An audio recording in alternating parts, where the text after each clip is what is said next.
DPR RI akan segera mensahkan rancangan Kitab Undang-Undang Hukum Acara Pidana atau RKUHP pada pekan depan. Namun Koalisi Masyarakat Sipil menilai pembahasan terlalu cepat dan mendesak Presiden Prabowo Subianto menarik draft RKUHP karena masih memuat pasal-pasal bermasalah. Mengapa demikian dan apa saja pasal-pasal yang bermasalah tersebut?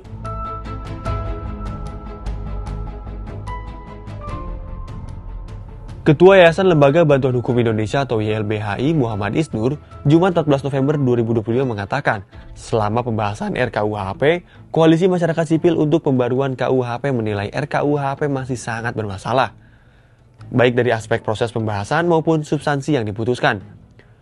Proses pembahasan dinilai terburu-buru untuk mengejar pengesahan RKUHP agar dapat berlaku bersamaan dengan Kitab Undang-Undang Hukum Pidana atau KUHP yang baru pada Januari 2026.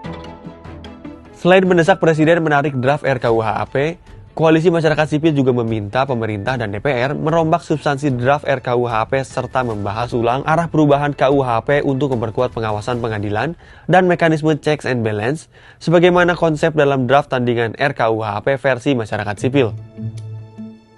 Berdasarkan kajian Koalisi Masyarakat Sipil, dari aspek substansi, pasal-pasal dalam RUU KUHP yang telah disetujui di tingkat pertama masih memuat pasal-pasal karet yang justru bisa menyuburkan praktik penyalahgunaan wewenang aparat penegak hukum.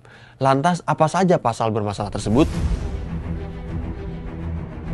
Di antaranya sejumlah pasal RUU KUHP yang disoal yang pertama adalah pasal 16 terkait kewenangan operasi pembelian terselubung atau undercover buy dan pengiriman di bawah pengawasan atau control delivery, yang sebelumnya hanya menjadi kewenangan penyidikan untuk tindak pidana khusus seperti narkotika. Dalam RKUHP, kewenangan ini justru dijadikan metode penyelidikan yang dapat menciptakan tindak pidana dan bisa diterapkan untuk semua jenis tindak pidana tanpa batasan serta tanpa pengawasan hakim. Kemudian pada pasal 5, Koalisi menilai setiap orang berpotensi terseret pasal karet pada tahap penyelidikan yang seharusnya belum memastikan adanya tindak pidana. Pada tahap penyelidikan dapat dilakukan penangkapan, larangan meninggalkan tempat, penggeledahan bahkan penahanan meskipun belum terkonfirmasi tindak pidana. Padahal pasal 5 KUHP yang lama membatasi tindakan pada tahap penyelidikan dan tidak memperbolehkan penahanan. Kemudian pada pasal 105, 112A, 132A, dan 124 RKUHP yang baru disepakati, setiap orang berpotensi dikenai penggeledahan, penyitaan, penyadapan, atau pemblokiran berdasarkan subjektivitas aparat tanpa izin hakim. Koalisi menilai ini sangat rawan disalahgunakan. Lalu pada pasal 74A terkait restoratif justice pada tahap penyelidikan. RKUHP mengatur kesepakatan damai antara pelaku dan korban bisa dilakukan sejak tahap penyelidikan, yang bahkan pada tahap penyelidikan belum memastikan adanya tindak pidana. Menurut koalisi, bagaimana mungkin belum ada tindak pidana, tetapi sudah ada subjek, pelaku, dan korban. Selain itu, hasil kesepakatan damai yang ditetapkan oleh pengadilan hanya surat penghentian penyelidikan. Sedangkan penghentian penyelidikan sama sekali tidak dilaporkan ke otoritas manapun. Ini menjadi ruang gelap penyelidikan. Hakim pun hanya menjadi stempel tanpa dapat menolak kesepakatan yang bermasalah, termasuk jika terdapat indikasi pemaksaan, pemerasan, atau penyalahgunaan oleh aparat. Lalu pada pasal 332 dan 334 di mana RKUHP akan berlaku langsung mulai pada 2 Januari 2026 tanpa masa transisi.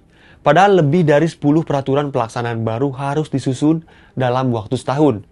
Koalisi mengingatkan ini berpotensi menimbulkan kekacauan praktik hukum, di mana aturan ini akan berlaku bagi jutaan aparat dan masyarakat sipil.